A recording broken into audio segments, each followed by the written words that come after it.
Graça e paz, amados irmãos, amadas irmãs, graças ao Senhor nosso Deus, podemos estar mais uma vez aqui, neste domingo pela manhã, para darmos continuidade aos nossos estudos tão importantes sobre relacionamentos recíprocos.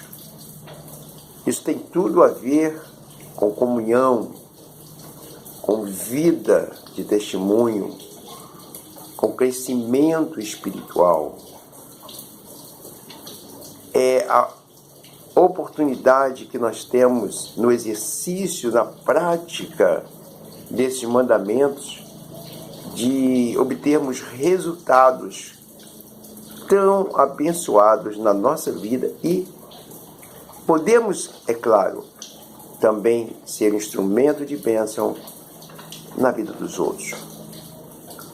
Hoje nós vamos estar falando sobre o mandamento que encontramos em Tiago, capítulo 5, verso 16. Esse será o nosso texto base para a nossa reflexão de hoje, que diz assim: portanto, confessem os seus pecados uns aos outros e orem uns pelos outros para serem curados. A oração de um justo é poderosa e eficaz. Hoje vamos estar falando sobre a confissão de pecados uns aos outros.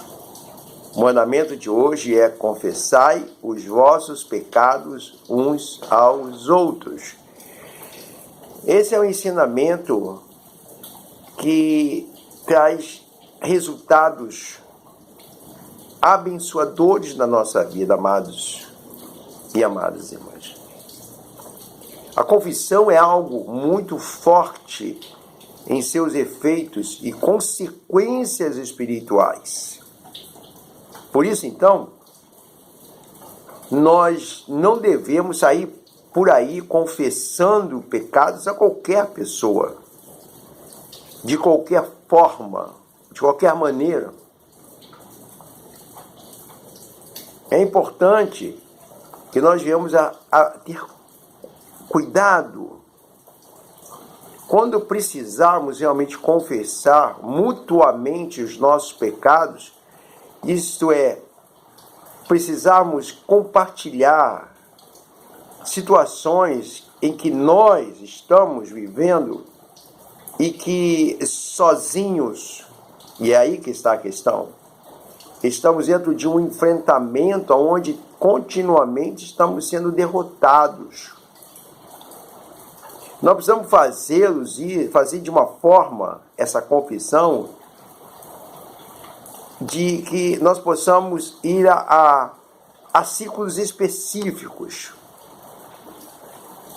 A quem de direito ou a quem tem intimidade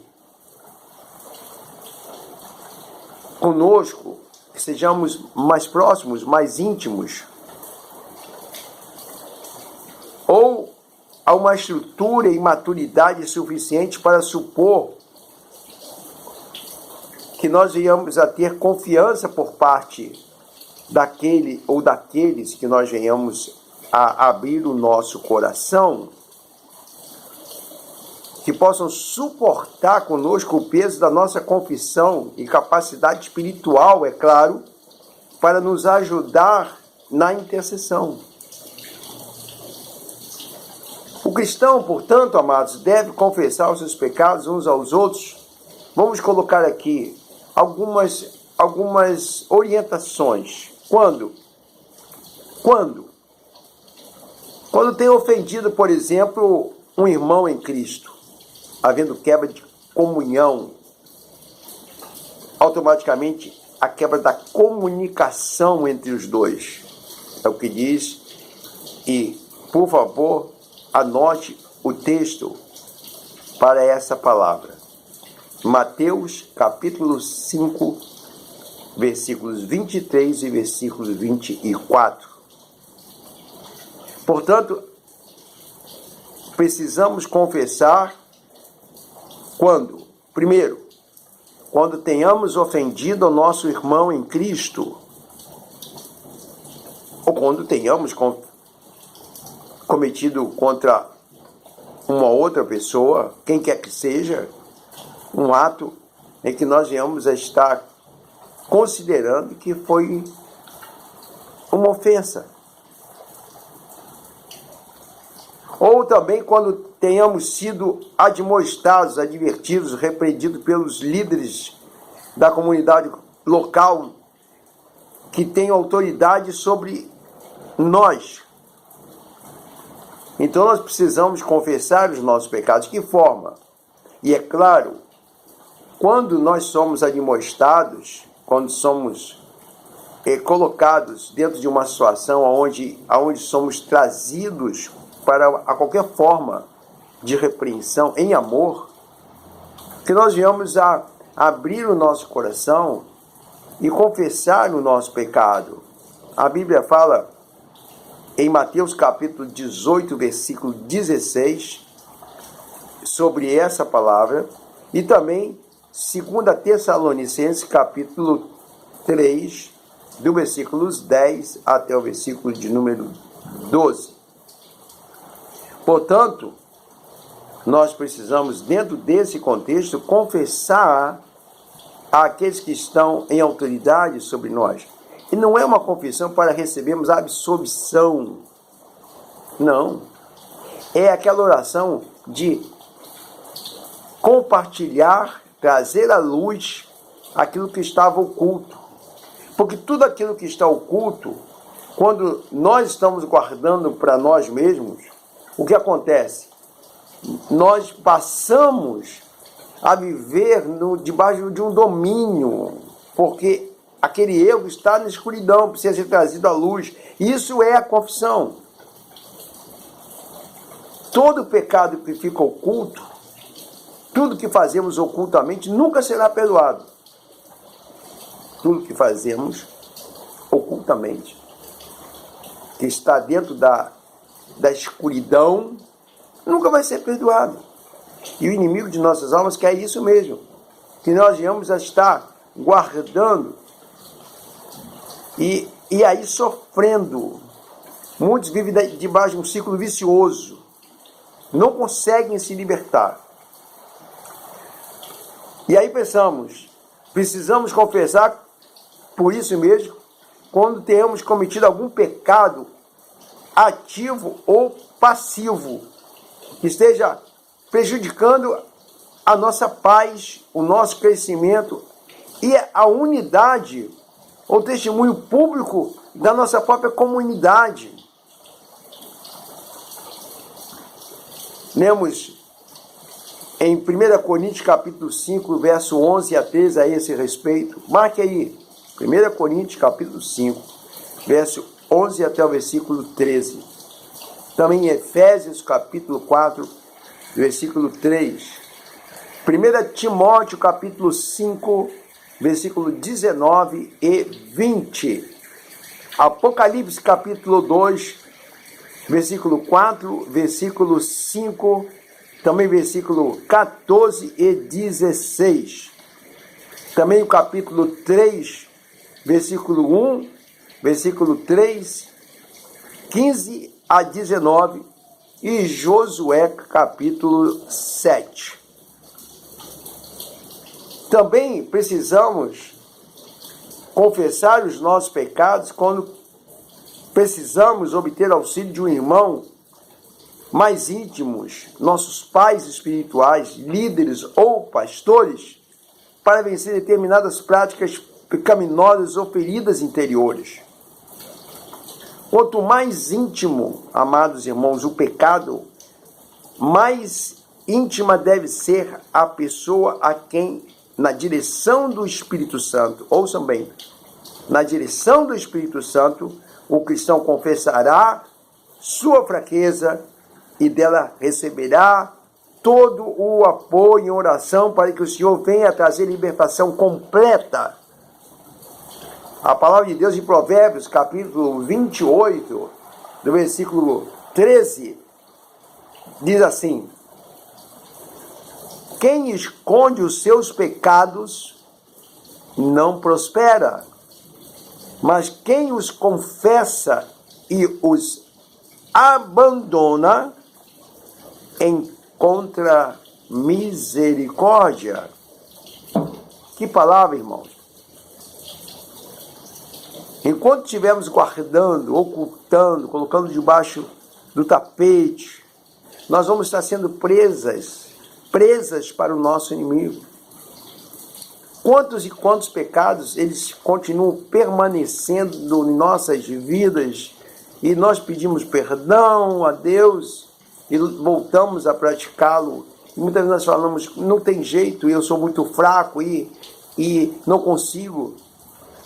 Está intimamente ligado a essa palavra de precisarmos confessar os nossos pecados uns aos outros para sermos curados. Porque na confissão que é trazida para o mundo visível, a confissão pessoal, o inimigo ele perde o controle, porque agora foi trazida à luz aquilo que estava dentro de você e que você continuamente estava apertado, dominado, é trazido à luz, e daí vem a cura, e daí vem a libertação. Pecado, portanto, confessado e abandonado, confessado e abandonado, recebe da graça do Senhor e da sua misericórdia. Aí vem a vitória. Quando, irmãos, essa palavra é praticada, vamos considerar quando esse ensino, esse mandamento é praticado em nossas vidas, a cura fluindo por todo o nosso corpo. A cura vem fluir sobre o nosso caráter. No nosso caráter, ele é curado. Somos transformados. Os nossos relacionamentos também são transformados, porque esse fluir vai atingir não só a nossa vida, trazendo cura e libertação, mas vai também atingir aos que estão em nossa volta.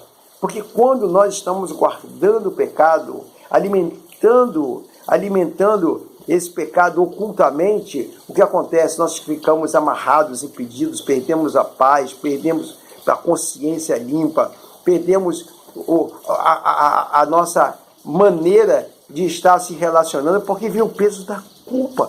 E o diabo trabalha exatamente em cima da culpa, não é verdade? Ele é o acusador dos irmãos. Nós também somos abençoados nesse fluir nas práticas da nossa vida familiar, na nossa vida profissional, para que não dizer na nossa vida sentimental também.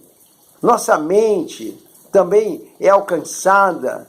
Nós passamos a ter uma mente mais limpa, menos pesada, menos oprimida. Muitas vezes essa opressão que vem como resultado de pecados que são guardados, que são camuflados, escondidos, como que se nós pudéssemos escondê-los.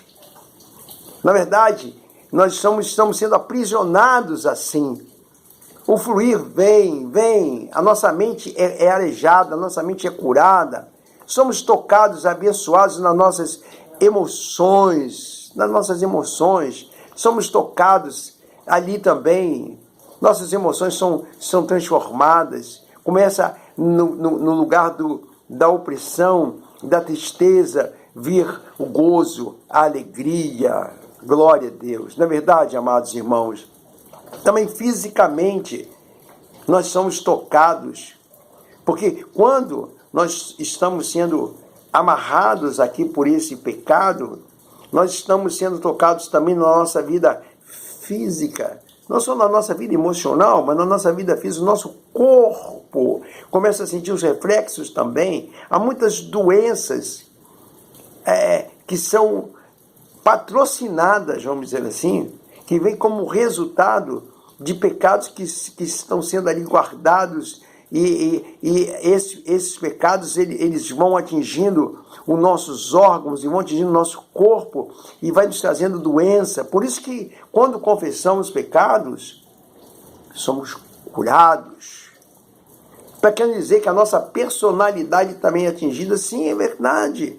Como pessoas, temos mais posicionamento, estamos mais seguros, porque estamos livres. Livres. Há uma outra área também que somos atingidos e quando somos perdoados e quando confessamos os nossos pecados, a nossa vida financeira também flui. Isso quer dizer que somos alcançados em todas as áreas da nossa vida. A nossa vida financeira muitas vezes fica debaixo também de opressão por conta desses pecados não confessados. Para que não dizer também nossa vida ministerial. Sim, nós não podemos, se bem que muitos acabam deixando debaixo dos panos as coisas e agindo deliberadamente, como se nada tivesse acontecendo. Isso é engano, isso é engodo, isso é aprisionamento, isso é destruição, isso é destruição. É aqueles que vão ouvir do Senhor: eu nunca te conheci, apartem-se de mim todos que praticam iniquidade. Mas fizemos aquilo em teu nome, oramos e curamos, as pessoas foram curadas e expulsamos demônios. Não é o que fazemos, mas quem somos. E quando nós estamos guardando esses pecados, estamos camuflando, nós estamos nos enganando. Nós estamos querendo enganar a Deus e é uma besteira isso. Não podemos enganar a Deus e muito menos as pessoas. Pensamos que podemos enganar as pessoas, pensamos que podemos enganar a Deus, ou pensamos que podemos enganar até nós mesmos. A nossa própria vida sente o reflexo. Quem está em nossa volta também sente o reflexo. Né? A desobediência de Jonas estava fazendo com que toda aquela embarcação, todo aquele navio, todos que estavam naquele navio, que não tinham nada a ver com ele, sofressem o dano, porque todos estavam no barco e todos iriam afundar. Até que Jonas pulou da água. Pelo pecado, pelo erro de Jonas, pela desobediência de Jonas, todos foram atingidos. Pensem nisso. Pensem nisso. É hora de nós nos voltarmos. A maneira de descobrir nosso pecado é descobri-lo pela confissão. Vou repetir isso. A maneira de cobrir nosso pecado é descobri-lo pela confissão. Portanto, amados, a prática desse mandamento, ouça comigo, faz parte da restauração, não só da nossa vida, mas restauração da nossa própria comunidade. Sim, porque o nosso pecado atinge a comunidade. O inimigo prevalece. Que nós possamos estar atentos a essa verdade, amados irmãos. Daí virá a cura, virá a restauração. Essa é a palavra que nós lemos em Jeremias capítulo 30, versículo 17. Anote esse texto também. Eu estou passando esses textos para os irmãos por conta do nosso tempo, porque é importante que nós, nesse vídeo, nós possamos estar dando direcionamento para os irmãos. Por favor, recorram à palavra e leiam esses textos que eu estou passando para vocês aqui nessa palavra, nesse compartilhamento. Vou repetir. Jeremias capítulo 30, versículo 17, na parte A. Nós podemos, amados irmãos, na prática desse mandamento, então obter a restauração da vida da igreja também, na sua plenitude de vida, de testemunho e de poder. Essa prática nos tira ainda dos domínios do pecado, dos domínios da carne, de Satanás, e nos solidifica, nos firma, nos fundamenta ainda muito mais para servirmos juntos com autoridade no reino de Deus. Capítulo 14 de Romanos, versículo 17. Romanos, capítulo 14, verso 17. Portanto, amados irmãos, para a nossa meditação e para a nossa reflexão, lhe pergunto, existem barreiras em sua vida que o impedem de cumprir essa palavra? O que fazer para quebrá-la? Com relação a confessar os pecados uns aos outros. E em sua opinião, quais são os benefícios da prática desse mandamento? Por aquilo que estamos compartilhando. Guarde essa palavra. Reflita nessa palavra. A palavra do Senhor diz que se confessarmos os nossos pecados, Ele é fiel e justo para nos perdoar os pecados e nos purificar de toda a injustiça. 1 João capítulo 1, verso 7. Agora, é importante, amados irmãos, que nós venhamos a estar olhando essa situação de uma forma honesta e que nós possamos, uma vez, estando dentro de uma situação de pecados e que nós não venhamos a estar conseguindo superá-los. Sim. Por isso estamos no corpo. A igreja é o corpo de Cristo. Somos membros uns dos outros. E aí está a grande vitória. Nós temos tido muita dificuldade com relação a isso, porque não sabemos a quem procurar muitas vezes. É difícil, eu confesso. Imagine então, muitas vezes, para um pastor, para um líder. Quantos pastores estão sofrendo, amargando situações. E aí vamos saber depois das coisas, depois que tudo se acabou.